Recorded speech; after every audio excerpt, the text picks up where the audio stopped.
और इस चैप्टर के अंदर अगर तुमने फॉर्मूला शीट नहीं बनाया है और फिर तुमसे क्वेश्चन नहीं बन रहे हैं तो तुम किसी और को दोष नहीं दे सकते, दोष तुम्हारा है। तो क्या सीखा इस क्वेश्चन से तुमने? कब ये वाला फॉर्मूला लगाना है, कब ये वाला फॉर्मूला लगाना है, दोनों एक साथ नहीं लगाना है। ठीक है, 2025 के पेपर ने साबित कर दिया कि कभी भी नीट तुम्हारा कैलकुलेशन लेवल टेस्ट कर सकता है। कितना मेहनत था इस क्वेश्चन के अंदर? कुछ भी मेहनत नहीं था, सिर्फ फॉर्मूला तुम्हें याद होना चाहिए। इसीलिए मैं इस वीडियो के शुरू में ही तुम्हें कह रहा था, फॉर्मूले अगर इस चैप्टर के नहीं याद है तो फ्री के 4 नंबर भी नहीं पा पाओगे। इसीलिए रटो, याद करो और प्रैक्टिस करो। नीट की तैयारी में क्या लगता है? Practice practice practice. यहाँ हम करते हैं ढेर सारे क्वेश्चंस की practice practice and practice.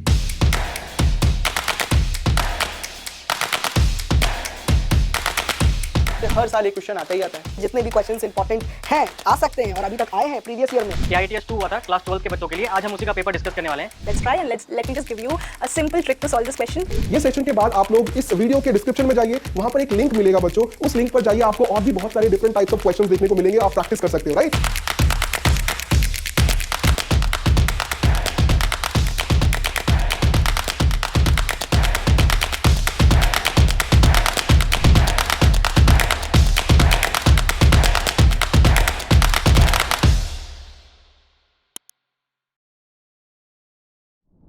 Hello hello hello hello everyone. तो आज हम लोग रिवाइज करेंगे ग्रेविटेशन। ठीक है, तो इंपॉर्टेंट चैप्टर है, अच्छे से रिवाइज करेंगे और रिवाइज करेंगे टैप एंड टेस्ट के थ्रू, है ना। तो अभी तक आप लोगों ने काफ़ी सारे टैप एंड टेस्ट दिए होंगे, है ना। तो ये रोटेशन के बाद अगला चैप्टर है हमारा ग्रेविटेशन। ठीक है, तो इससे पहले कि हम लोग अभी क्वेश्चंस डिस्कस करें यहाँ पर, यहीं पर वीडियो को पॉज करो, है ना। जाओ कमेंट बॉक्स में जाओ, वहाँ पर लिंक को क्लिक करो और टेस्ट दो। ठीक है, क्योंकि टेस्ट एक बार दे लोगे, खुद का परफॉर्मेंस चेक कर लोगे, उसके बाद जो क्वेश्चन में थोड़ा मुश्किल लग रहा है ना, फिर आकर के सीखोगे तो कुछ मजा भी आएगा, है ना। यहाँ पर ऊपर में दिया गया लिंक भी यूज करके आराम से टैप एंड टेस्ट दे सकते हो। ठीक है, तो पहले टेस्ट दो, फिर यहाँ आकर के आराम से ग्रेविटेशन मेरे साथ सीख लेना। तो सबसे पहले आओ आगे चलते हैं और देखते हैं कि अभी जो ग्रेविटेशन का चैप्टर है तो इससे नीट में क्या क्या क्वेश्चंस आ रहे हैं, किस टॉपिक से आ रहे हैं। तो ये है पूरा का पूरा ट्रेंड एनालिसिस जो कि मैं बना करके आया हूं। इसके अंदर 2 से 3 चीजें सबसे पहले तुम्हें ध्यान रखना है। देखो, 2025 की अगर हम बात करें तो 2025 के अंदर इस चैप्टर से 2 क्वेश्चन आया था। एक क्वेश्चन आया था एक्सेलरेशन ड्यू टू ग्रेविटी वाले टॉपिक से और दूसरा क्वेश्चन आया था केपलर लॉ से। तो ये दोनों क्वेश्चन अभी हम लोग डिस्कस करेंगे, जब टॉपिक आएगा तो वो वाले क्वेश्चंस मैंने टैप एंड टेस्ट में रखे भी हैं। अब इसके बाद अगर 2024 में देखोगे, है ना, तो 24 में क्या था, फिर से देखो एक्सेलरेशन ड्यू टू ग्रेविटी से क्वेश्चन आया था और इसके वेलोसिटी से 2 क्वेश्चन आया था। तो टोटल वेटेज जो है 24 का वो 3 हो जाता है और 3 क्वेश्चन किसी भी एक चैप्टर का वेटेज बहुत ज्यादा माना जाता है। यानी ग्रेविटेशन अगर हम देखें तो ग्रेविटेशन एक हाईली स्कोरिंग चैप्टर में से आता है। क्यों मैं कह रहा हूं कि स्कोरिंग है? फॉर्मूला बेस्ड है यार। जब तुम ग्रेविटेशन की क्लास करते हो ना तो टॉपिक बाय टॉपिक, है ना, चीजों को डिस्कस किया जाता है। तुम्हें acceleration due to gravity surface पर क्या है, हाइट पर क्या है, डेप्थ पर क्या है ना, एस्केप वेलोसिटी सरफेस पर क्या है, हाइट पर क्या है, ये सारी चीजों का कट एंड पेस्ट तुम्हें फॉर्मूला दिया जाता है कि अगर h हाइट ऊपर ले गए तो कितना वर्क डन होगा, पोटेंशियल एनर्जी का चेंज क्या होगा। ये सारी की सारी चीजें फॉर्मूला बेस्ड हैं, तुम्हें दी जाती हैं। और इस चैप्टर के अंदर अगर तुमने फॉर्मूला शीट नहीं बनाया है और फिर तुमसे क्वेश्चन नहीं बन रहे हैं तो तुम किसी और को दोष नहीं दे सकते, दोष तुम्हारा है। अभी भी समय है, अभी भी 2026 का नीट बहुत दूर है। आज के आज, अभी के अभी अगर फॉर्मूला शीट नहीं बनाई है, बनाओ। ये सारा का सारा topic Newton's laws of gravitation से लेकर के केपलर के लॉ तक जितने भी इंपॉर्टेंट फॉर्मूला हैं सबको एक लाइन से लिखो, ग्राफ लिखो, है ना, होलोस्फेयर का ग्राफ, सॉलिड स्फेयर का ग्राफ, पोटेंशियल वाले फॉर्मूले, पोटेंशियल एनर्जी वाले फॉर्मूले, ये सब का लिस्ट बनाओ और लिस्ट बना करके तब क्वेश्चन प्रैक्टिस करना शुरू करो। तो पहले टैप एंड टेस्ट दो, फिर ये वीडियो देखो और अगर अपने परफॉर्मेंस से फिर भी सेटिस्फाइड नहीं हो तो फॉर्मूला शीट बनाओ और फर्दर एक्स्ट्रा मार्क्स के ऊपर जाकर के प्रैक्टिस करो। ठीक है, तभी जाकर के तुम्हारा ये चैप्टर अच्छा हो पाएगा। क्योंकि मैं बार बार कह रहा हूं स्कोरिंग चैप्टर है यार। ऐसे चैप्टर के अंदर अगर स्कोर नहीं किया ना तो मुश्किल चैप्टरों के अंदर काफी दिक्कत बढ़ने वाली है। तो आओ सबसे पहले हम लोग लॉ ऑफ ग्रेविटेशन से देखते हैं। देखो इसके अंदर पिछले 5 सालों में कोई भी क्वेश्चन नहीं आया है, लेकिन इसका मतलब ये नहीं है कि आ नहीं सकता, क्योंकि न्यूटन्स लॉ ऑफ ग्रेविटेशन ही सबका बेस है, सबका जड़ है। तो इस चैप्टर के अंदर पिछले 5 साल के वेटेज को अगर देखें तो सबसे इंपॉर्टेंट टॉपिक है ये देखो 45% वेटेज वाला टॉपिक एस्केप वेलोसिटी, क्योंकि एस्केप वेलोसिटी से लगातार क्वेश्चन आ रहा है ना, 2 क्वेश्चन, 1 क्वेश्चन, 2 क्वेश्चन। तो escape velocity formula based topic है, 2-3 ही फॉर्मूले हैं उसमें, ठीक है, और इसके ऊपर लगातार क्वेश्चंस आ रहे हैं। इसके बाद अगर मुझे पिक करना होगा तो मैं कहूंगा तुम्हारा एक्सेलरेशन ड्यू टू ग्रेविटी वाला जो टॉपिक है ये सेकंड सबसे स्कोरिंग टॉपिक है। तो ये दोनों टॉपिक डायरेक्ट फॉर्मूलाज के ऊपर बेस्ड हैं और तुम देखो वेटेज भी काफी ज्यादा है। तो आराम से रिवाइज कीजिए और फिर प्रैक्टिस करते रहिए क्वेश्चंस को। तो सबसे पहले हम लोग लॉ ऑफ ग्रेविटेशन के जो टैप एंड टेस्ट में क्वेश्चंस हैं उसमें से मैंने कुछ पिक किए हैं यहां पर डिस्कस करने के लिए। उसमें से पहला क्वेश्चन है बिल्कुल क्वेश्चन नंबर 1 ही तुम्हारे टेस्ट का, और ये क्वेश्चन थोड़ा लेंदी है इन द सेंस कि अगर तुम्हें सुपरपोजिशन प्रिंसिपल लगाना नहीं आता है तो ये क्वेश्चन तुम कर भी नहीं पाओगे। जिसको वेक्टर वगैरह के कंपोनेंट वगैरह लेने में दिक्कत है, कुछ लोगों को होती है, वो लोग तो बिल्कुल भी नहीं कर पाएंगे इस क्वेश्चन को। तो आइए समझते हैं कैसे करेंगे इसको। कह रहा है 3 पार्टिकल है, एक स्क्वायर है ABCD है ना, इसका साइड लेंथ है हमारा L। तो बोल रहा है कि अगर हमने M, 2M और 3M ये 3 मास अगर हमने A, B और C पर रख दिया तो ये जो सेंटर है O, इस स्क्वायर का सेंटर है O, इस सेंटर पर रखे M मास पर कितना नेट फोर्स होगा। तो ऐसे क्वेश्चन को सॉल्व करने का स्टेप बाय स्टेप तरीका क्या है? सबसे पहले तो हम न्यूटन्स लॉ लगाएं, सारे फोर्सेस को दिखाएं और फिर सुपरपोजिशन प्रिंसिपल लगा के वेक्टर वगैरह का रिजोल्यूशन करके या वेक्टर का रिजल्टेंट वाला फॉर्मूला लगा करके नेट फोर्स निकाल लें। यही है ना तरीका। तो आओ इसी तरीके से आगे चलते हैं और सॉल्व करते हैं इसको। तो सबसे पहले सारे फोर्सेस लिख लेते हैं। देखो अब मैं क्या कर रहा हूं कि अगर हम पूरे के पूरे डायगोनल को देखें तो वो पूरा का पूरा डायगोनल तो √2L होगा। तो अगर हम वर्टेक्स की दूरी सेंटर से कुछ r मान लें तो इस r का वैल्यू कितना होगा? सोचो, डायगोनल का आधा होगा यार, आधा डायगोनल है ना r, तो ये कितना आ गया? ये आ गया L/√2। कुछ लोग तो ये भी नहीं निकाल पा रहे हैं। तो आधा डायगोनल जो है इसी की वैल्यू होती है L/√2। अब एक एक करके फोर्स दिखाते हैं। देखो तो सबसे पहले हम क्या करते हैं ना कि हम एक F कैलकुलेट कर लेते हैं। देखो जो F में रखूंगा G × M × M divided by L/√2 whole square, इसी की वैल्यू को मैं F सेट कर रहा हूं। तो देखो मेरा F आया क्या? मेरा F आया GM² multiplied by 2 divided by L²। तो 2GM² बाई L², इसकी वैल्यू को मैं F सेट कर रहा हूं। अगर ये F सेट किया तो अब इस M मास के ऊपर जरा फोर्सेस देखना, ये M है, ये M है, बिल्कुल यही F फोर्स आएगा ऊपर की तरफ। ये एक F का फोर्स आया। अब ये 3M है, ये M है, तो 3M अगर रखते तो 3 टाइम्स F आना चाहिए, और वो 3 टाइम्स F किसकी तरफ आना चाहिए? तो C की तरफ आना चाहिए। तो एक 3F का फोर्स है वो कहीं ना कहीं इस थर्ड वर्टेक्स C के तरफ है।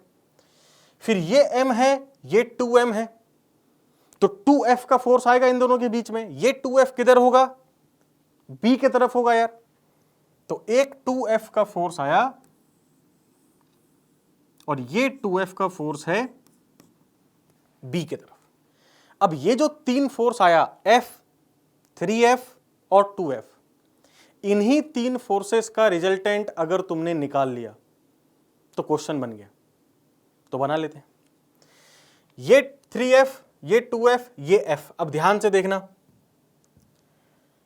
इस 3f में से अगर ये f चला गया तो बचा 2f, बचा 2f, और ये तो एक 2f है ही। और क्या हमें पता है कि जो स्क्वायर का दो डायगोनल होता है ये दोनों एक दूसरे के ऊपर परपेंडिकुलर होता है, तो यानी कि ये वाला एंगल जो है ये 90 डिग्री है, तो ये वाला एंगल भी क्या है, 90 डिग्री है। तो अब हम अगर क्या करें कि कंपोनेंट निकालें, तो इन ये 2f और ये 2f दोनों का हॉरिजॉन्टल वाला कंपोनेंट होगा और इन दोनों का ही अपना एक वर्टिकल वाला भी कंपोनेंट होगा। अगर ध्यान से सोच के देखो तो ये वाला एंगल है 45 डिग्री, ये वाला भी एंगल है 45 डिग्री, तो ये वाला भी एंगल है 45, ये वाला भी एंगल है 45। तुम्हें नहीं लगता कि दोनों का हॉरिजॉन्टल कंपोनेंट है ना, बिल्कुल ऐसा एक्स एक्सिस वाला जो कंपोनेंट है ये दोनों एक दूसरे को कैंसिल ही कर देगा, यानी नेट फोर्स एक्स एक्सिस में है ही नहीं, नेट फोर्स एक्स एक्सिस में है ही नहीं, क्योंकि तुम इसको भी लिखोगे ना, ये वाला कंपोनेंट देखना क्या लिखोगे, 2f cos 45 डिग्री, इसको भी लिखोगे 2f cos 45 डिग्री। ये 2f cos 45, ये 2f cos 45 दोनों एक दूसरे को कर देगा कैंसिल। जैसे ही कैंसिल करेगा कुछ बचेगा नहीं, बचेगा फोर्स सिर्फ और सिर्फ नीचे की तरफ। और कितना फोर्स बचेगा, तो 2f sin 45, इसी को दुगना करो, यही है नेट फोर्स। तो अब मेरा नेट फोर्स आ चुका, मुझे पता है नेट फोर्स है नीचे की तरफ, इसका बस मैग्नीट्यूड निकालना है, तो निकाल लेते हैं। तो ये नेट फोर्स आया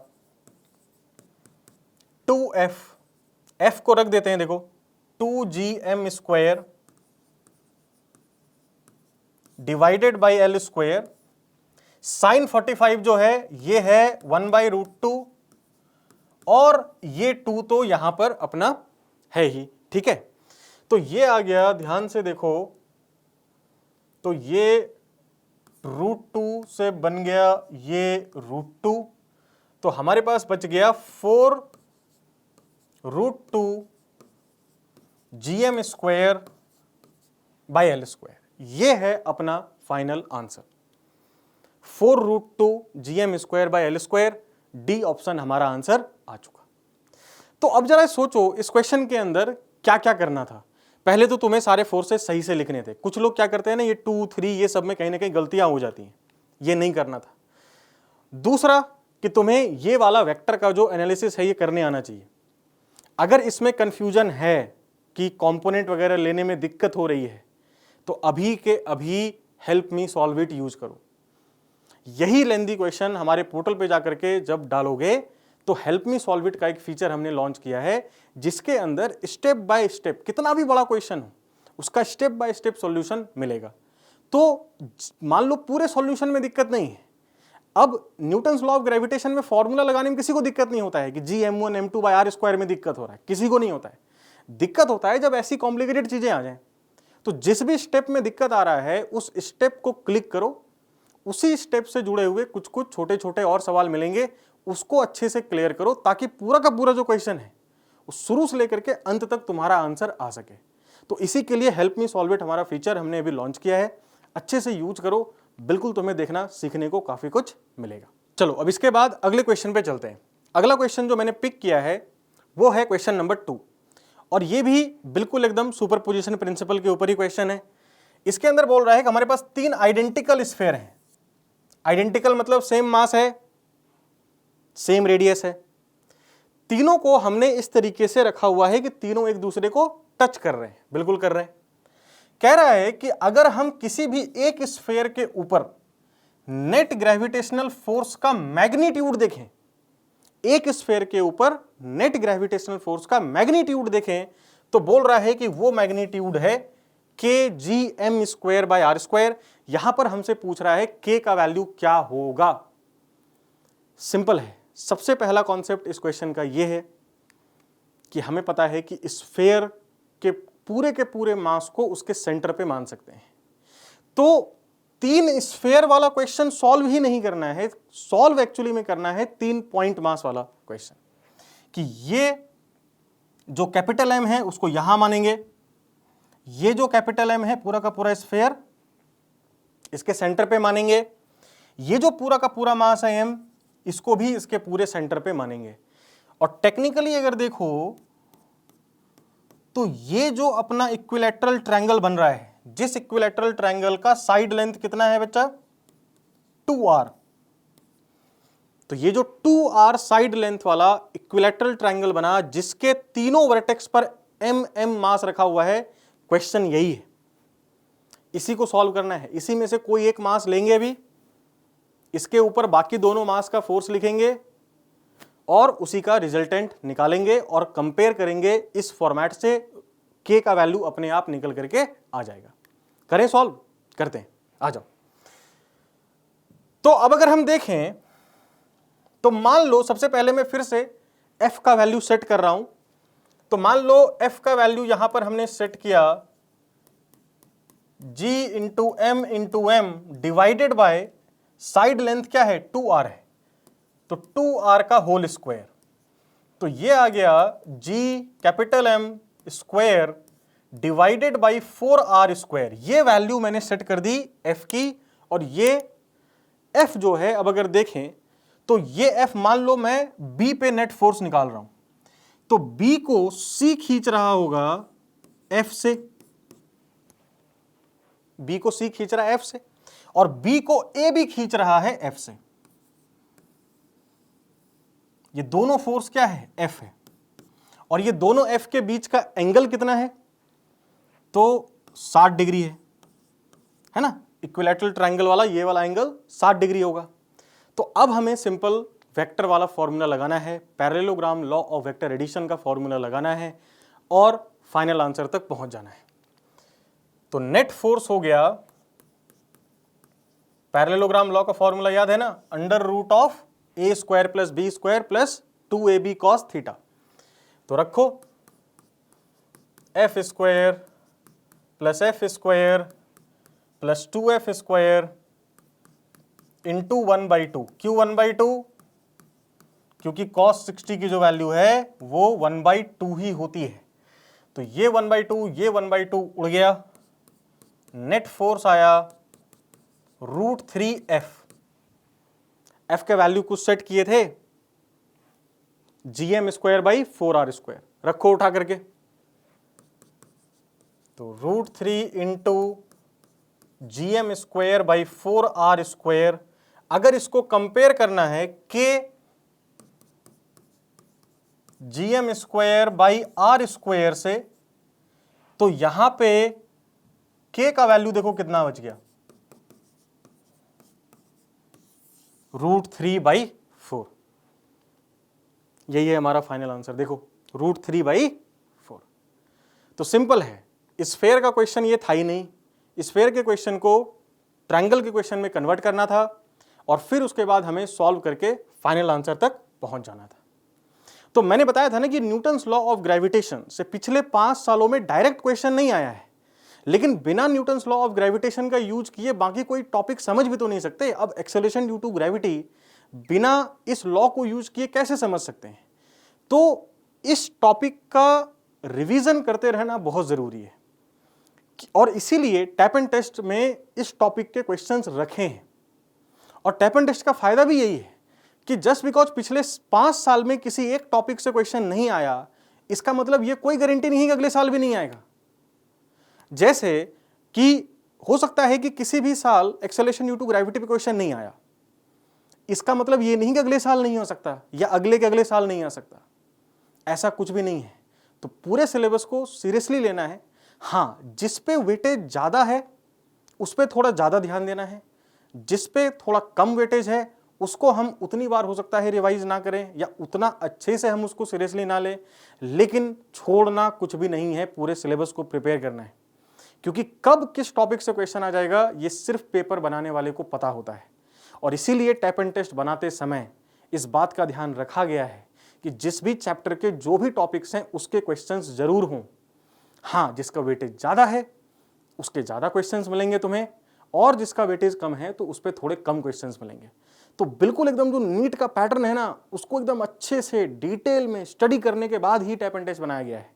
ऐसे हवाबाजी में कुछ भी काम नहीं किया गया है, ठीक है। तो इसका फायदा उठाइए। तो इसके बाद अब हमारा अगला जो टॉपिक है वो है एक्सेलरेशन ड्यू टू ग्रेविटी, और इसके अंदर सबसे पहला क्वेश्चन जो नीट 2025 वाला है इसको डिस्कस करेंगे, है ना। ये तुम्हारे टैप एंड टेस्ट का 6ठा नंबर का क्वेश्चन है। देखो ये क्वेश्चन क्या कह रहा है, कह रहा है कि धरती के ऊपर एक बॉडी है जिसका वेट है 48 न्यूटन, है ना, 48 न्यूटन। तो धरती के ऊपर जब ये ऑब्जेक्ट रखा हुआ है तो इसका वेट है 48 न्यूटन, 48 न्यूटन। कह रहा है कि बताओ कितना ग्रेविटेशनल फोर्स एक्सपीरियंस करेगा ये बॉडी अगर मैं इसको 1/3 रेडियस की हाइट पे लेकर के चला जाऊं। तो वेट पूछ रहा है, तो mass into acceleration due to gravity का वैल्यू पूछ रहा है, यानी हमें कहीं ना कहीं acceleration due to gravity at height h का फॉर्मूला यहां पे लगाना है। यहीं पर देखो दो फॉर्मूला होते हैं ना। कौन कौन से दो फॉर्मूला होते हैं? तो जब भी हमारा acceleration due to gravity at height h ये जो हम निकालते हैं किसी भी हाइट पर एक्सेलरेशन ड्यू टू ग्रेविटी, तो इसका दो फॉर्मूला होता है। एक फॉर्मूला ये होता है g divided by 1 plus h divided by r whole square, और एक फॉर्मूला होता है g into 1 minus 2h by r। दोनों फॉर्मूले एक साथ लगा सकते हैं क्या? नहीं लगा सकते। और तुम्हें यह समझना बिल्कुल जरूरी है कि कब ये लगाएंगे कब ये लगाएंगे, नहीं तो गलती करते जाओगे। तो अभी यहीं पर ध्यान से समझ लो इसको। अगर h का वैल्यू r के कंपैरिजन में बहुत कम है, r का वैल्यू कितना है, धरती का रेडियस कितना होता है, लगभग 6400 किलोमीटर है धरती को अगर एक यूनिफॉर्म स्फीयर माने, यूनिफॉर्म है नहीं माने, तो 6400 किलोमीटर के लगभग आता है। तो किसी भी ऐसी हाइट पे अगर लेके जाएं जो 6400 किलोमीटर के कंपैरिजन में बहुत कम है, जैसे 1 किलोमीटर का हाइट, 2 किलोमीटर का हाइट, अरे तुम 10 भी ले लो, 100 भी ले लो, तो भी 6400 के कंपैरिजन में 100 भी कोई बहुत ज्यादा बड़ा हाइट नहीं है। तब तक ये फॉर्मूला ठीक ठाक काम करता है। बहुत ज्यादा हाइट पे लेके जाओगे तो ये वाला फॉर्मूला काम करना बंद कर देगा। इसीलिए जब h बड़ा हो, इफ h इज लार्ज, तो जब h बड़ा हो, बड़ा का मतलब कि r के रिस्पेक्ट में बहुत छोटा नहीं हो, तब ये वाला फॉर्मूला लगाना है। अब क्वेश्चन में देखो क्या कह रहा है, रेडियस का 1/3 हाइट पे लेके चले गए, यानी क्वेश्चन के अंदर मेरा h का वैल्यू है r/3। क्या r/3 r के कंपैरिजन में बहुत छोटा है? नहीं। मेरी जितनी भी हाइट है, अगर इसका 1/3 हाइट का कोई चीज को मैं देख रहा हूं तो क्या वो बहुत ही छोटा मालूम पड़ेगा? नहीं। 1/3 सिग्निफिकेंट नंबर है, अच्छा खासा नंबर है। इसीलिए यहां पर हम फॉर्मूला लगाएंगे, कौन सा? ये वाला। तो लगाओ, तो आ जाओ। Acceleration due to gravity h height पे आ जाएगा g डिवाइडेड बाई 1 प्लस 1/3, है ना, क्योंकि ये जो h/r है इसका वैल्यू 1/3 हो जाएगा, होल स्क्वायर। तो ये आ जाएगा 9/16 into acceleration due to gravity. तो जो भी धरती के सरफेस है, इस पे जो भी वैल्यू है, इसका 9/16 टाइम्स होगा ऊपर। तो अब जो नया वेट होगा, है ना, ये नया वेट होगा मास गुना जो भी नया एक्सेलरेशन ड्यू टू ग्रेविटी है। तो ये आ जाएगा mg इंटू 9/16। और ध्यान से सोचो, तो ये जो 48 न्यूटन दिया हुआ है, ये यही ओरिजिनल वेट दिया है, धरती के ऊपर वेट दिया है। तो नया वेट आ गया 48 इंटू 9/16। सॉल्व करोगे फाइनल आंसर कितना आ जाएगा? 27 newton, 27 newton. B option answer आ गया। तो क्या सीखा है इस क्वेश्चन से तुमने?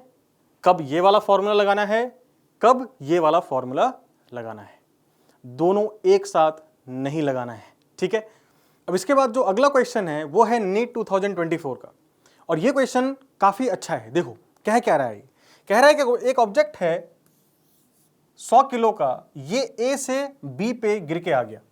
तो ए जिसका सरफेस से हाइट है 2 टाइम्स रेडियस, और बी जिसका ए से डेप्थ है आधा रेडियस, तो मतलब ग्राउंड से कितना हाइट होगा, ग्राउंड से होगा 1.5 गुना रेडियस का हाइट। अब कह रहा है कि जब ये ए से बी पे आ गया तो बताओ वेट में कितने का चेंज आया, चेंज इन इट्स वेट पूछ रहा है। ठीक है, corrected to the nearest integer. तो जो भी इसका वेट था, तो पुराना वेट माइनस नया वेट, या फिर वेट में कितने का चेंज आया, यही सिंपल ये हमसे पूछ रहा है। तो सॉल्व कैसे करेंगे इसको? तो सबसे पहले देखो ये सोचो कि ए पर वेट ज्यादा होगा या बी पर वेट ज्यादा होगा। तो ये हाइट है अपना 1.5 टाइम्स रेडियस, और मैंने तुम्हें भी फॉर्मूला दिया था कि h हाइट पर एक्सेलरेशन ड्यू टू ग्रेविटी होता है g divided by 1 plus H by R whole square, है ना, यही दिया था। तो जैसे जैसे देखो h बढ़ेगा, है ना, हाइट बढ़ेगा, वैसे वैसे ये पूरा का पूरा फ्रैक्शन का जो वैल्यू है ये कम होता जाएगा। इसीलिए हाइट जब बढ़ती है तो एक्सेलरेशन ड्यू टू ग्रेविटी कम होता है, यानी वेट भी कम होता है। तो b का वेट a के वेट से ज्यादा है, तो हमें निकालना है b का वेट माइनस a का वेट। कैसे निकलेगा देखो, तो b का वेट माइनस a का वेट, इसको लिख सकते हैं मास इनटू b का acceleration due to gravity minus a का एक्सेलरेशन ड्यू टू ग्रेविटी। तो b का एक्सेलरेशन ड्यू टू ग्रेविटी क्या होगा, g डिवाइडेड बाई b के लिए h बाई आर का वैल्यू है 1/1.5 यानी 3/2, तो यह आ जाएगा 1 plus 3/2 whole square minus g divided by ये वाला हाइट तो है 2 टाइम्स रेडियस, तो इसकी जगह आ जाएगा 1 प्लस 2 का होल स्क्वायर। इसी को अब हमें सॉल्व करना है, तो g को भी कॉमन ही निकाल लो, तो 1 प्लस 3/2 कितना हो जाएगा 5/2, 5/2 का स्क्वायर करोगे 25/4, तो यह आ जाएगा 4/25 माइनस 1/9। तो अब अगर हम एलसीएम ले लें यहां पे 25 इंटू 9, तो ये आ जाएगा 36 माइनस 25। तो मास रखो 100 दिया है, जी दिया है 10 into 9 divided by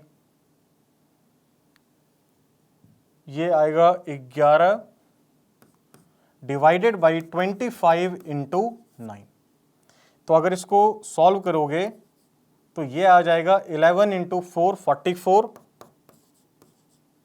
440 divided by 9।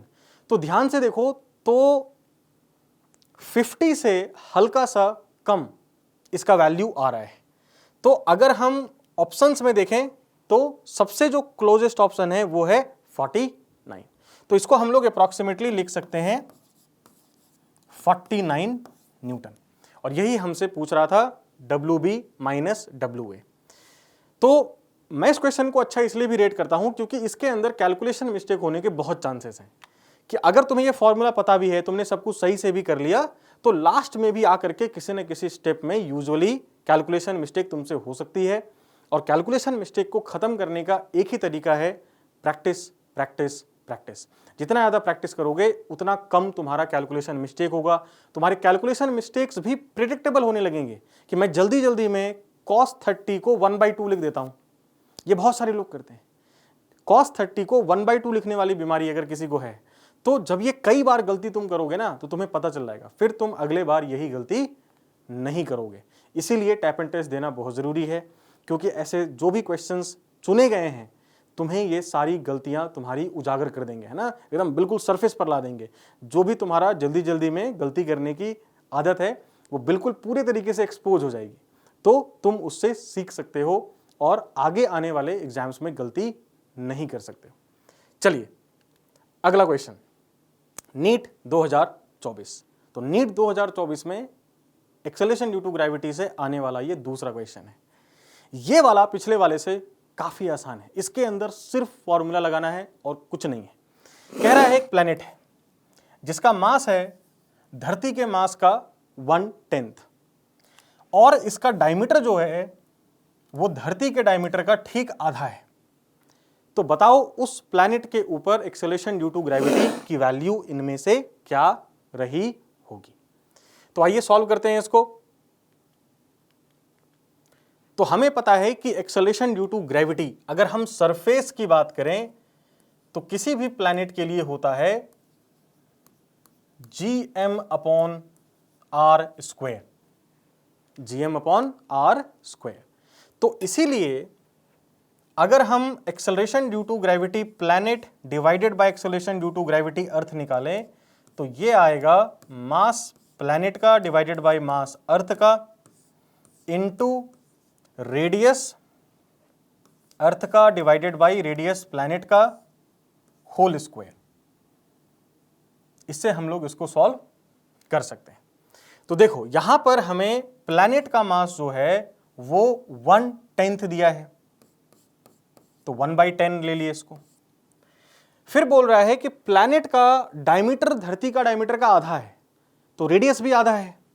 तो प्लैनेट के रेडियस को जब आधा रखोगे इससे, तो यहां पर नीचे आएगा ना 1/2, तो वो 1/4 जो होगा वो ऊपर चला जाएगा, तो 4 बन जाएगा। तो ये आ गया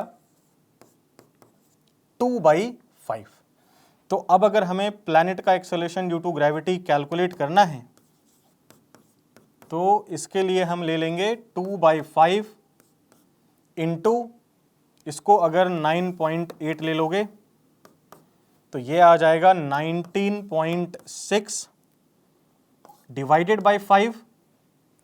ये अगर ऑप्शन में देखोगे तो हल्का सा 4 से कम वैल्यू आएगा, है ना, 5 चौके 20 होता है, तो हल्का सा 4 से कम वैल्यू आएगा। हल्का सा 4 से कम एक ही ऑप्शन है 3.92, यही होगा आंसर। तो ये अप्रॉक्सीमेटली 3.92 मीटर पर सेकेंड स्क्वायर हमारा आंसर आ जाएगा। देखो, तो इसलिए मैंने कहा कि 2024 में जो 2 क्वेश्चन आए थे उसमें से ये आसान वाला था, डायरेक्ट फॉर्मूला बेस था, आराम से फॉर्मूला करते करते लास्ट स्टेप तक आ जाते तो आंसर आ जाता। आगे बढ़ते हैं। तो 2 टॉपिक हमारा इस चैप्टर का खत्म हो चुका है। तीसरा टॉपिक है ग्रेविटेशनल पोटेंशियल एनर्जी। तो इसके अंदर हम लोग क्या पढ़ते हैं, इसके अंदर हम लोग पढ़ते हैं कि किसी भी 2 पार्टिकल के बीच का पोटेंशियल एनर्जी कैसे निकालें, 2 से ज़्यादा पार्टिकल हैं तो कैसे पेयर बना करके एनर्जी निकालते हैं, है ना। अगर कन्फिग्रेशन चेंज किया तो उसमें ग्रेविटेशनल फोर्स का कितना वर्क डन होगा, एक्सटर्नल फोर्स का कितना वर्क डन होगा, है ना। फिर हम पोटेंशियल वाले ग्राफ्स बनाते हैं, है ना, रिंग के लिए, फिर होलोस्फेयर, सॉलिड स्फेयर, वो सब सारी चीज़ें हमारा इसके अंदर ग्रेविटेशनल पोटेंशियल एनर्जी के अंदर आता है। ठीक है, तो इसके अंदर पहला जो क्वेश्चन है देखो वो लिया है मैंने 2023 में आया था। ये देखो ये क्वेश्चन क्या कह रहा है, कह रहा है कि 2 बॉडी है, एक का मास है m, एक का मास है 9m, दोनों को हमने r दूरी पर रखा हुआ है। तो कह रहा है कि इन दोनों के बीच में एक ऐसा पॉइंट जहां पर कि ग्रेविटेशनल फील्ड 0 है, नेट ग्रेविटेशनल फील्ड 0 है, उस पॉइंट पर हमें निकालना है पोटेंशियल का वैल्यू। तो अगर इस क्वेश्चन को समझे कि क्या कह रहा है ये, तो m है, 9m है, इन दोनों के बीच का दूरी है r, ठीक है, r है। तो इन दोनों के बीच में एक ऐसा पॉइंट होगा जहां पर फील्ड 0 होगा। मान लेते हैं कि वो पॉइंट कुछ p है, तो अगर इस p का दूरी m से है x, तो 9m से कितना होगा, r माइनस एक्स, टोटल तो r ही रहना चाहिए ना। तो अब अगर हम दोनों का फील्ड देखें तो ये m वाला का जो फील्ड है वो कुछ इधर की तरफ होगा, मान लो इसको E1 बोल रहे हैं, और जो 9m वाले का फील्ड है वो कुछ इधर की तरफ होगा, जिसको मान लो E2 बोल रहे हैं। तो क्वेश्चन के हिसाब से, ठीक है, हमारा E1 और E2 दोनों बराबर होना चाहिए, और पॉइंट मास के वजह से ग्रेविटेशनल फील्ड का फॉर्मूला क्या होता है? ग्रेविटेशनल फील्ड अगर हम निकालें पॉइंट मास के वजह से तो इसका फॉर्मूला होता है gm by small R square, जहां पे स्मॉल आर है उस पॉइंट मास से दूरी। तो ये वाला हमारा E1 जो है इसको हम लिखेंगे gm divided by X square, E2 जो है इसको हम लिखेंगे g into 9m divided by r minus X whole square, यही लिखेंगे ना। अब ध्यान से देखो कट क्या रहा है,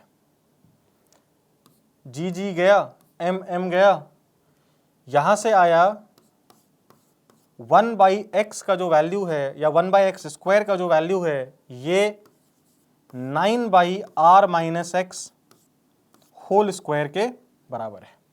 तो अब दोनों तरफ क्या करो, अंडर रूट ले लो, तो क्या मिलेगा, 1 बाई एक्स का जो वैल्यू है ये 3 बाई आर माइनस एक्स के बराबर है। इसको सॉल्व करके x का वैल्यू निकाल लेते हैं। तो x का वैल्यू यहां पर मैं प्लस माइनस इसलिए भी नहीं लिख रहा हूं क्योंकि यहां पर माइनस वाले से तुम्हारा आंसर वैसे भी नहीं आएगा, है ना। जब भी तुमने प्रैक्टिस वगैरह किया होगा तो तुमने देखा होगा कि ऐसे क्वेश्चंस के अंदर माइनस वाले से करोगे तो हमेशा वो बाहर आ जाता है, जो कि एक्चुअली में कॉन्सेप्चुअली यहां पे करेक्ट नहीं होगा, ठीक है। मैथमेटिकली करेक्ट होगा बट कॉन्सेप्चुअली करेक्ट नहीं होगा, तो इसीलिए सिर्फ और सिर्फ प्लस वाला ही सॉल्व कर रहे हैं। तो 1 बाई एक्स, यहां से इसको क्रॉस मल्टीप्लाई कर दो तो मिलेगा r माइनस एक्स का जो वैल्यू है वो है 3x, तो x का वैल्यू आया r बाई 4, x का वैल्यू आया r बाई 4। अब हमें इसी पॉइंट पर क्या निकालना है, पोटेंशियल निकालना है। लिखो तो क्या होगा पोटेंशियल, पोटेंशियल का फॉर्मूला क्या होता है पॉइंट मास का,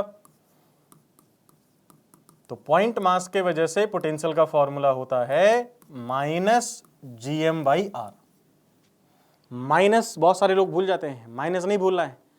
ग्रेविटेशनल पोटेंशियल नेगेटिव ही होता है मास की वजह से। तो हम लोग निकालेंगे अब P पॉइंट पर पोटेंशियल, तो ये आएगा पहले वाले मास का पोटेंशियल और दूसरे वाले मास का पोटेंशियल, दोनों को जोड़ देंगे, यही सुपरपोजिशन प्रिंसिपल है।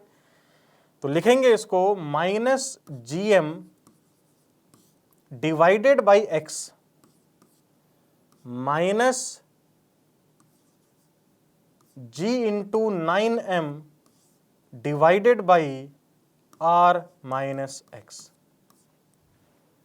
अब x का वैल्यू रखो और सॉल्व कर लो, तो ये आ जाएगा minus GM divided by R by 4 minus 9gm divided by, यहां पे रखोगे तो r में से r माइनस 4 जाएगा तो बचेगा 3r बाई 4। तो अगर हम क्या करें 3r को ले लें LCM तो हमारे पास बचेगा माइनस 12gm माइनस 36gm। तो 36 और 12 कितना हो गया 48gm बाई 3r। ये 3 इस 48 को बना देगा 16, तो फाइनल आंसर आ जाएगा minus 16 GM by R, minus 16 GM by R. D option हमारा सही आंसर है। तो हल्का सा तुम्हें लेंदी लग सकता है क्योंकि सबसे पहले तुम्हें इस पॉइंट को निकालना पड़ेगा जहां पर कि फील्ड जीरो है, और अपने आप में ये क्वेश्चन है ना। पहले जो क्वेश्चन आया हुआ था तो उसमें सिर्फ और सिर्फ इस पॉइंट की लोकेशन यानी कि x का वैल्यू r/4 निकालते तो ही 4 नंबर मिल रहे थे। इस वाले क्वेश्चन के अंदर थोड़ा सा एक ट्विस्ट था कि पहले तुम्हें फील्ड के लिए सॉल्व करके x निकालना है, फिर तुम्हें पोटेंशियल के लिए सॉल्व करना है।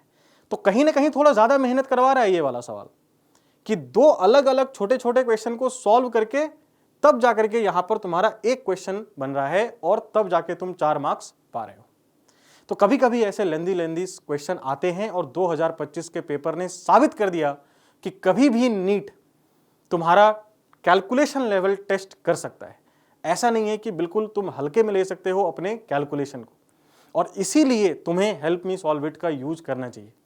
क्योंकि ऐसा सवाल है ना, इस क्वेश्चन को पूरा का पूरा तुमने हेल्प मी सॉल्व इट में डाला, स्टेप बाय स्टेप सॉल्यूशन आ गया, तुमने देखा कि अच्छा पहले ये निकालना था, फिर यहां पे रख के फिर सॉल्व करके फाइनल आंसर निकालना था। अब जिस भी स्टेप में तुम्हें दिक्कत है उस स्टेप पे तुम फर्दर इंक्वायरी कर सकते हो, फर्दर सीख सकते हो, उसी स्टेप के ऊपर बेस्ड कुछ और भी क्वेश्चंस सॉल्व कर सकते हो।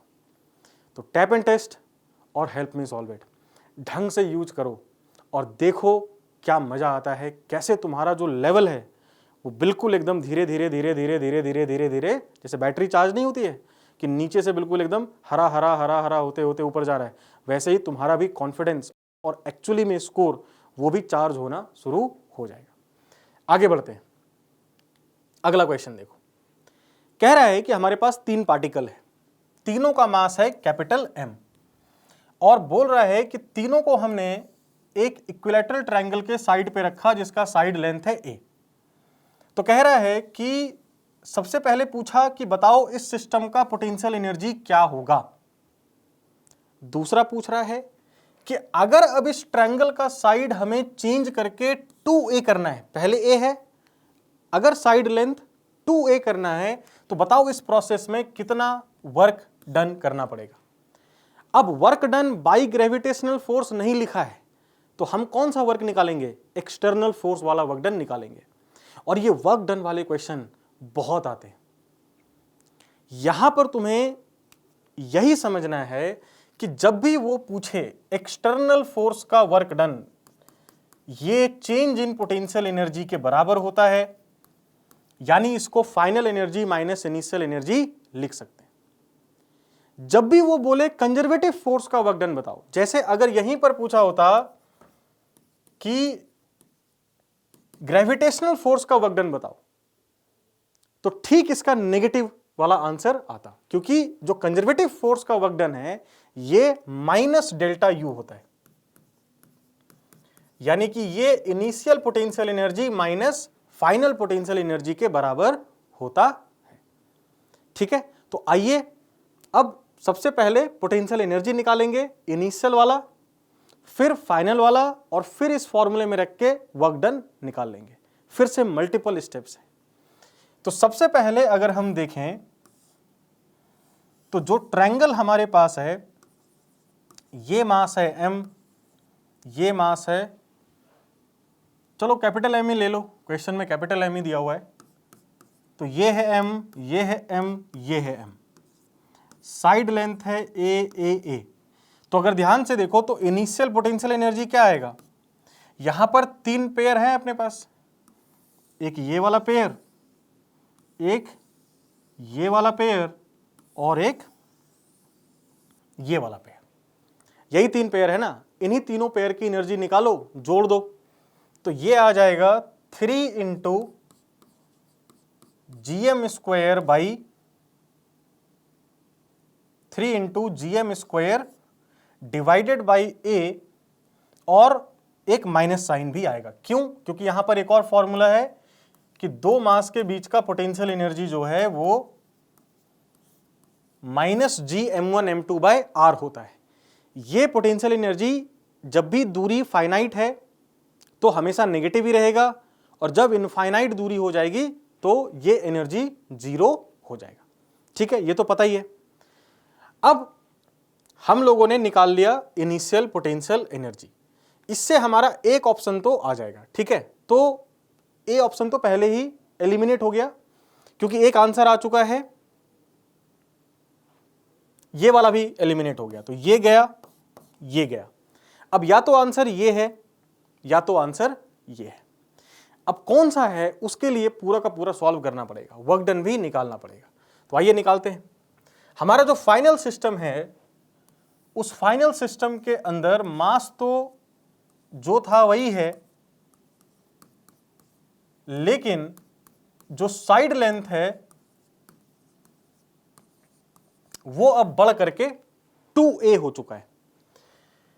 तो फाइनल पोटेंशियल एनर्जी क्या लिखेंगे, 3 into minus GM square divided by 2a, यानी कि फाइनल पोटेंशियल एनर्जी आया -3 GM स्क्वायर बाई 2a।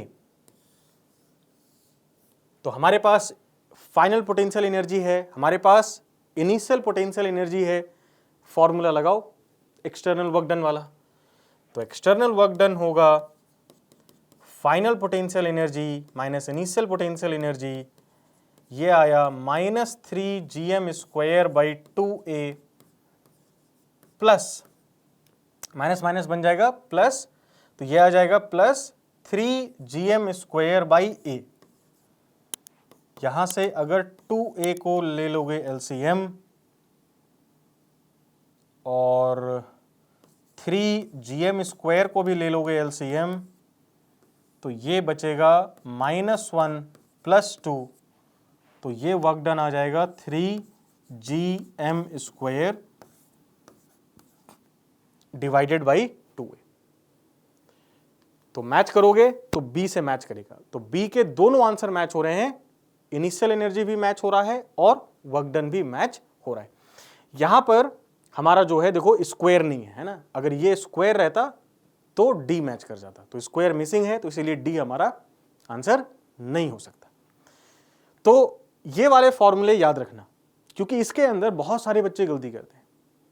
उनको एक्सटर्नल वर्क डन पूछो ये वाला निकाल देंगे, ये वाला पूछो ये वाला निकाल देंगे, और कुछ लोग तो दोनों में से कुछ भी निकाल नहीं पाते हैं। तो ऐसा नहीं करना है, ठीक है। तो ये फॉर्मूले बिल्कुल याद रखिए, और ये तुम्हारा आगे आने वाले चैप्टर्स में जो कॉन्सेप्ट्स हैं उसमें भी काम आएगा।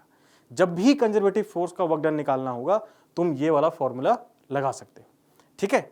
आगे बढ़ते हैं। तो देखो इसके अंदर क्या बोल रहा है कि एक पार्टिकल है मास m का, जिसको हम एक हाइट पे लेके चले गए, जो हाइट है रेडियस का बिल्कुल डबल, ठीक है। तो अब कह रहा है कि बताओ कितने का पोटेंशियल एनर्जी इंक्रीज यहां पर हुआ होगा, यही पूछ रहा है ना। तो सबसे पहले इनिशियल एनर्जी लिखेंगे, फिर फाइनल एनर्जी लिखेंगे, और फिर हम दोनों का डिफरेंस ले लेंगे। तो अगर हम देखें तो मान लो ये धरती है, ये धरती है, धरती का मास है कैपिटल M, रेडियस है कैपिटल R, एक स्मॉल m मास है जो पहले धरती पे रखा हुआ है। तो इसकी इनिशियल पोटेंशियल एनर्जी क्या हो जाएगी, -G capital M small m divided by capital R। इसी को अगर हम ऊपर ले जाएंगे तो फाइनल पोजीशन मान लो अगर है इसकी 2r हाइट पर, तो हमारा फाइनल पोटेंशियल एनर्जी कितना हो जाएगा, -G capital M small m divided by 3r। तो अगर हमें चेंज इन पोटेंशियल एनर्जी निकालना है तो फाइनल माइनस इनिशियल करना पड़ेगा।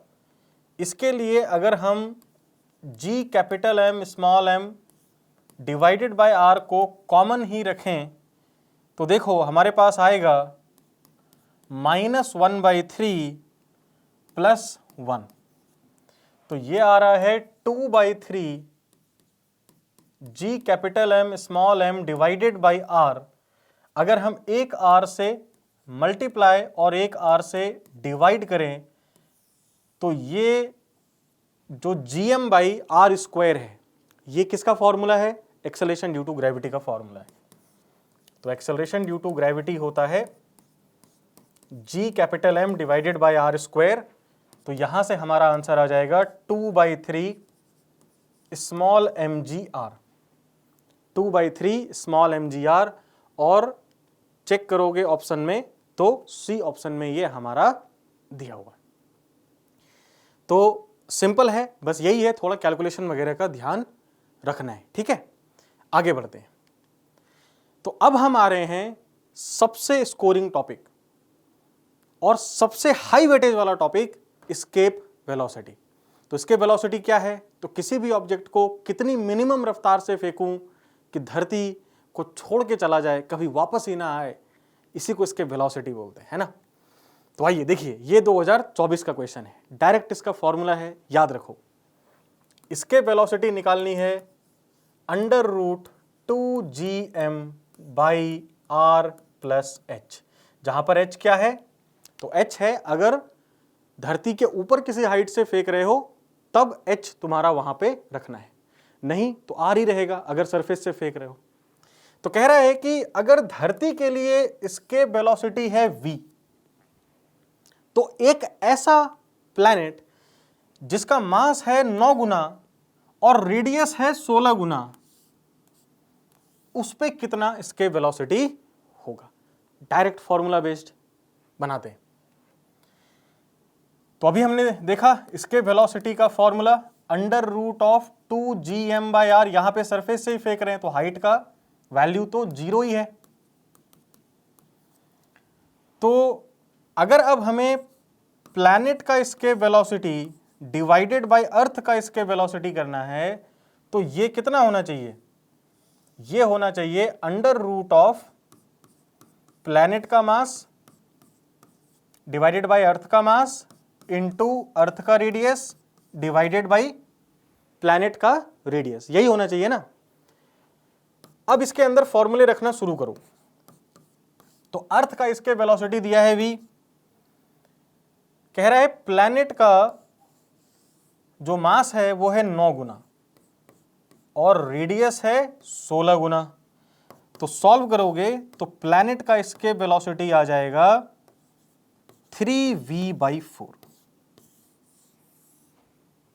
3v/4, C option. कितना मेहनत था इस क्वेश्चन के अंदर? कुछ भी मेहनत नहीं था, सिर्फ फॉर्मूला तुम्हें याद होना चाहिए। इसीलिए मैं इस वीडियो के शुरू में ही तुम्हें कह रहा था, फॉर्मूले अगर इस चैप्टर के नहीं याद हैं तो फ्री के 4 नंबर भी नहीं पा पाओगे। इसीलिए रटो, याद करो और प्रैक्टिस करो। सिर्फ रटने से भी नहीं होगा, उसको ढंग से प्रैक्टिस भी करना पड़ेगा। चलिए, तो देखो अगला वाला जो क्वेश्चन है वो है क्वेश्चन नंबर 21 और ये कह रहा है कि एक पार्टिकल है मास m का, जिसको हमने k टाइम्स एस्केप वेलोसिटी से प्रोजेक्ट कर दिया। ठीक है, धरती के सरफेस से k टाइम्स एस्केप वेलोसिटी से प्रोजेक्ट कर दिया। अब कह रहा है कि बताओ सरफेस से कितनी मैक्सिमम हाइट पर जाकर के ये पार्टिकल रुक जाएगा फाइनली। ठीक है, तो ये 21 में आया था। सॉल्व करते हैं। देखो करना क्या है इसमें हमें लगाना है कंजर्वेशन ऑफ मैकेनिकल एनर्जी। क्योंकि देखो जब ये हमारा पार्टिकल ऊपर जा रहा है तो इस पे सिर्फ और सिर्फ एक ही फोर्स लग रहा है ना यार। कौन सा फोर्स लग रहा है?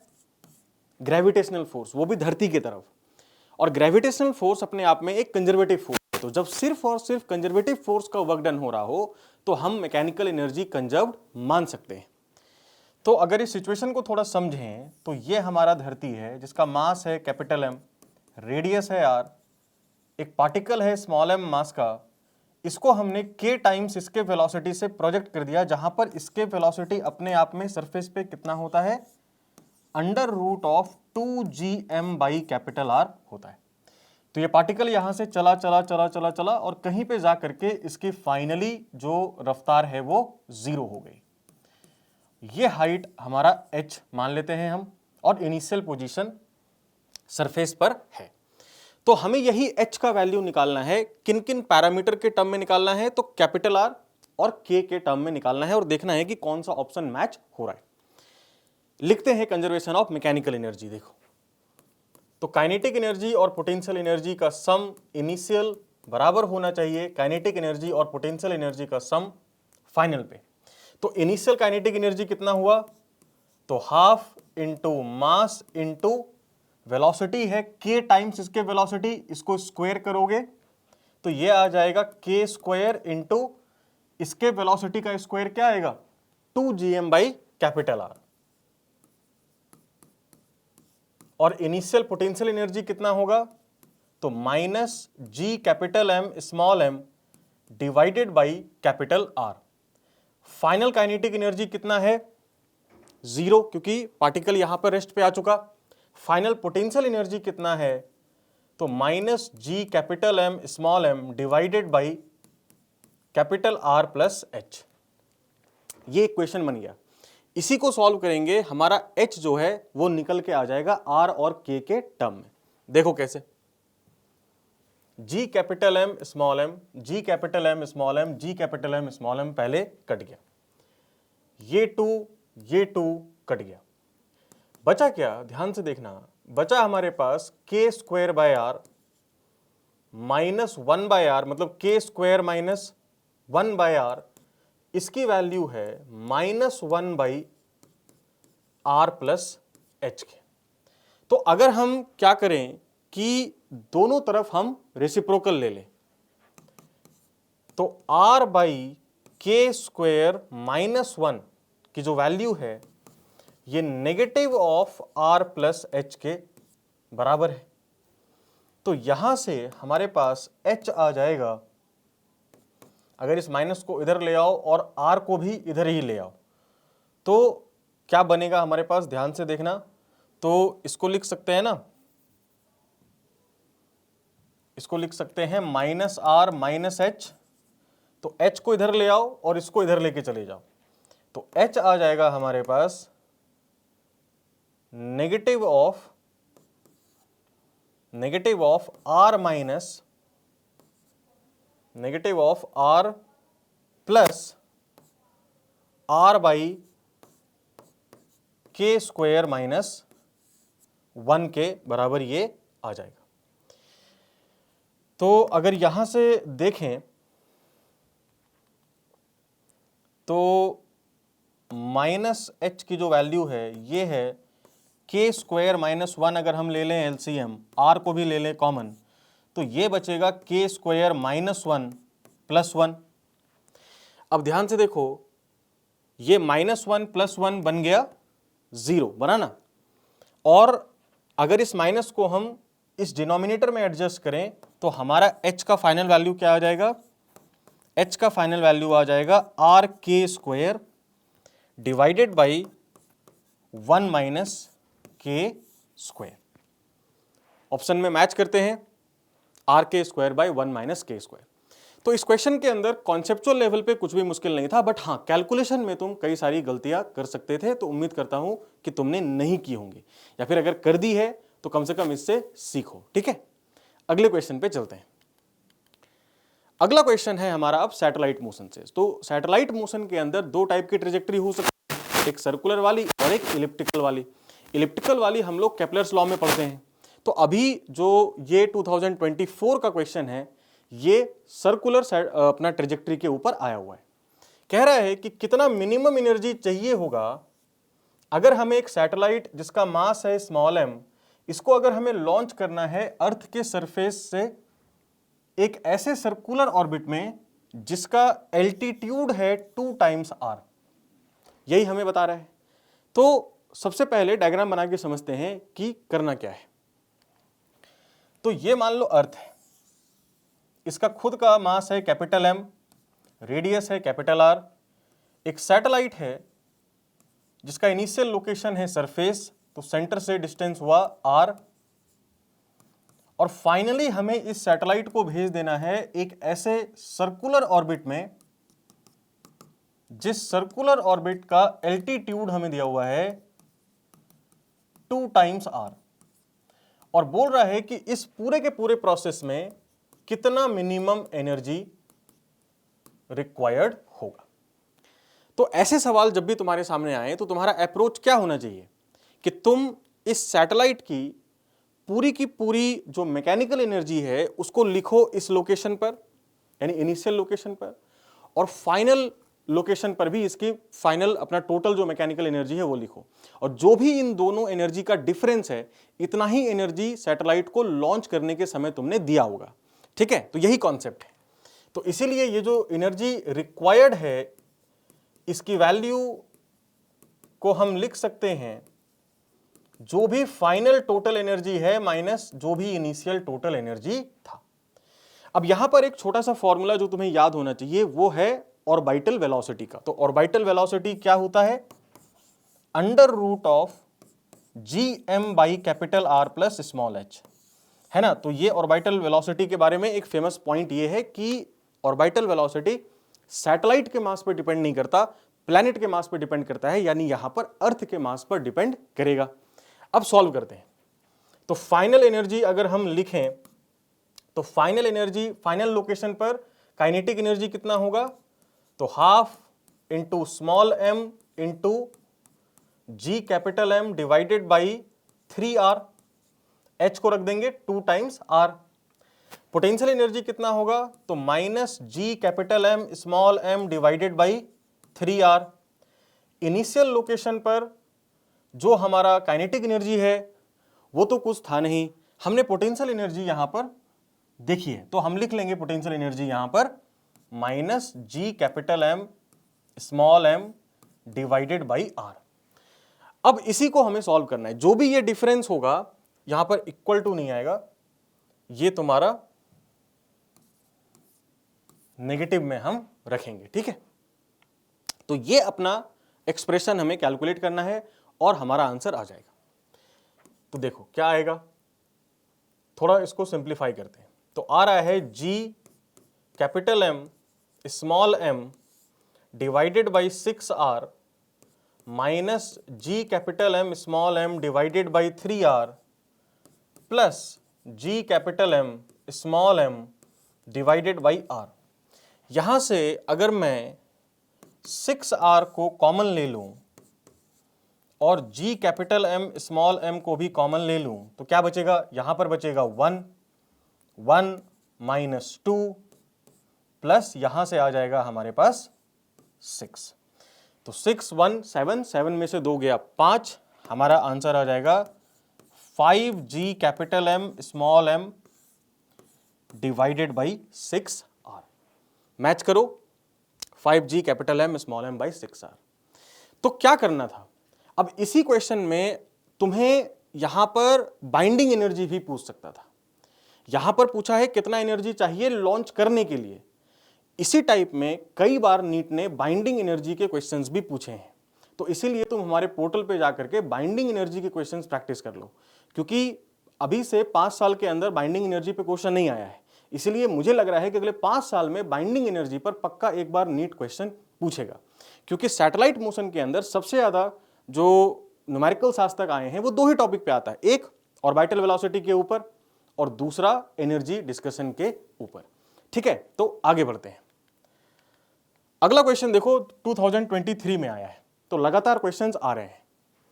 कह रहा है कि एक ऐसा सैटेलाइट है जो धरती के सरफेस के ठीक ऊपर अपना जो है वो चल रहा है और इसका टाइम पीरियड है कैपिटल T। तो अगर स्मॉल d धरती की डेंसिटी है और कैपिटल G यूनिवर्सल कांस्टेंट है, तो हमें बताना है कि 3 पाई बाई GD का वैल्यू क्या होगा। तो सॉल्व करते हैं।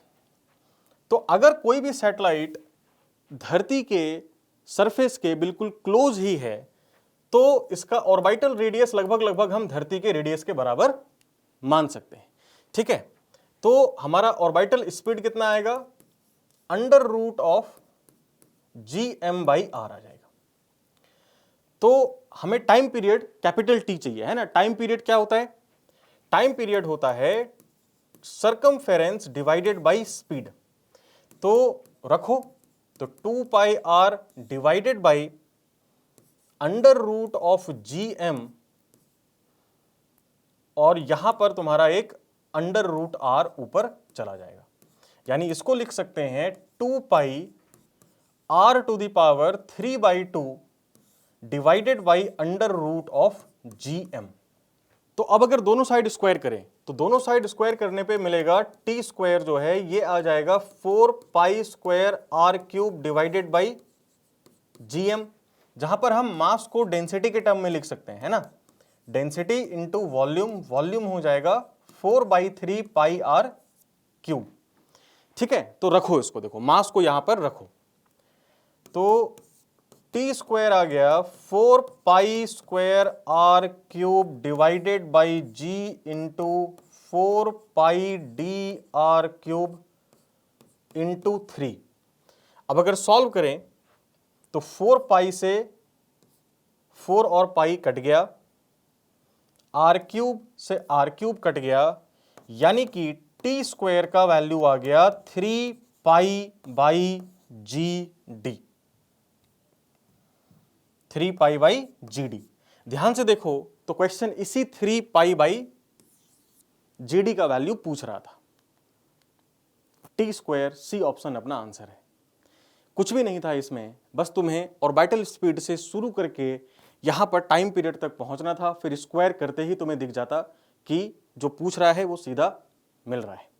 ठीक है, तो सैटेलाइट मोशन एक इजी टॉपिक है, आराम से प्रिपेयर करके सॉल्व करोगे क्वेश्चंस, प्रैक्टिस करोगे, और अगर टैप एंड टेस्ट के थ्रू प्रैक्टिस कर लिया तो लगभग सारे वेराइटी मैंने कवर करने की बिल्कुल कोशिश करी है।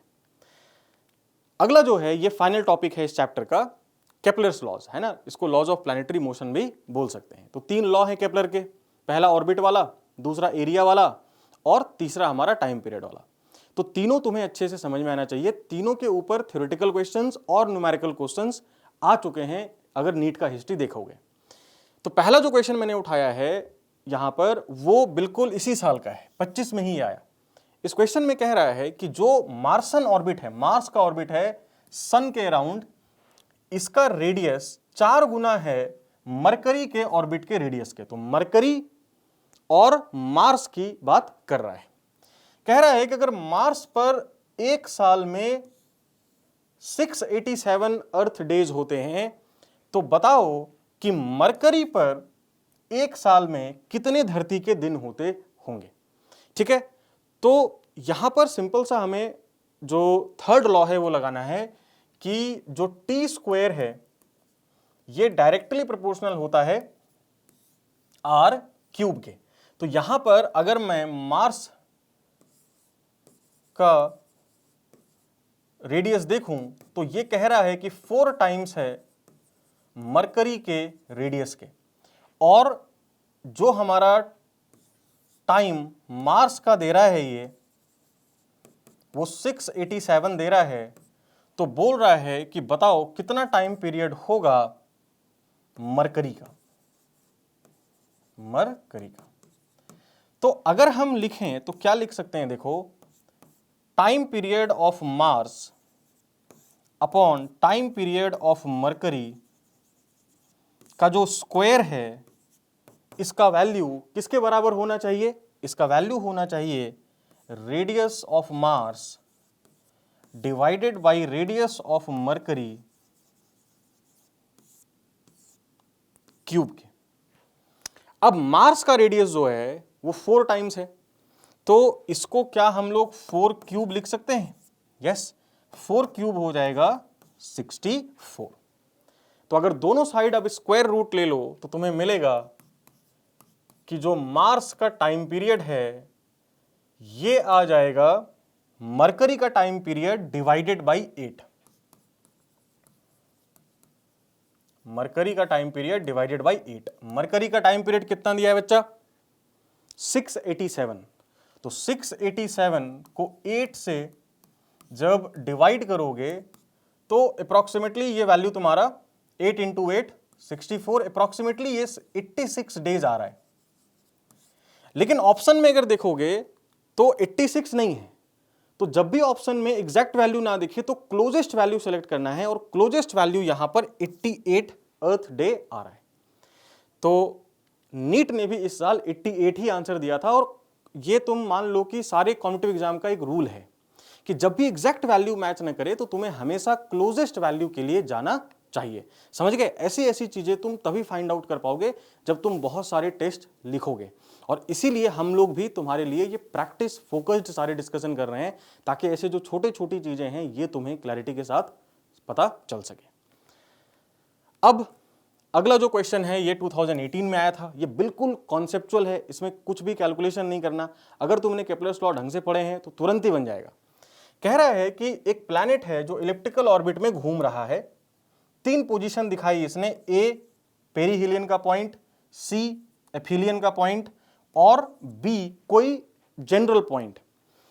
तो अब कह रहा है कि AC अपना जो है ये मेजर एक्सिस है, BS जो है ये माइनर एक्सिस है, और अब हमें कंपेयर करना है कि इन तीनों पोजीशन पर प्लैनेट की जो काइनेटिक एनर्जी होगी तो वो किस सीक्वेंस में होगी।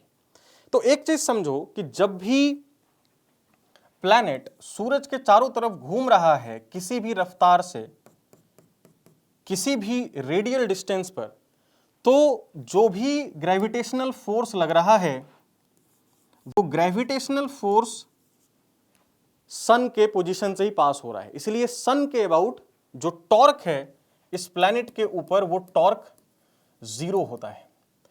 अब अगर टॉर्क 0 है तो सोचो कि क्या एंगुलर मोमेंटम, यानी कि अगर पोजीशन वेक्टर और आर वेक्टर के बीच का एंगल थीटा है तो क्या एंगुलर मोमेंटम को हम कांस्टेंट लिख सकते हैं? यस, कांस्टेंट लिख सकते हैं। इसीलिए कंपेयर करना, देखना, ये हो गया RC, ये हो गया RA और ये हो गया RB। एफिलियन का पॉइंट वहीं होता है जहां पर R का वैल्यू मैक्सिमम हो।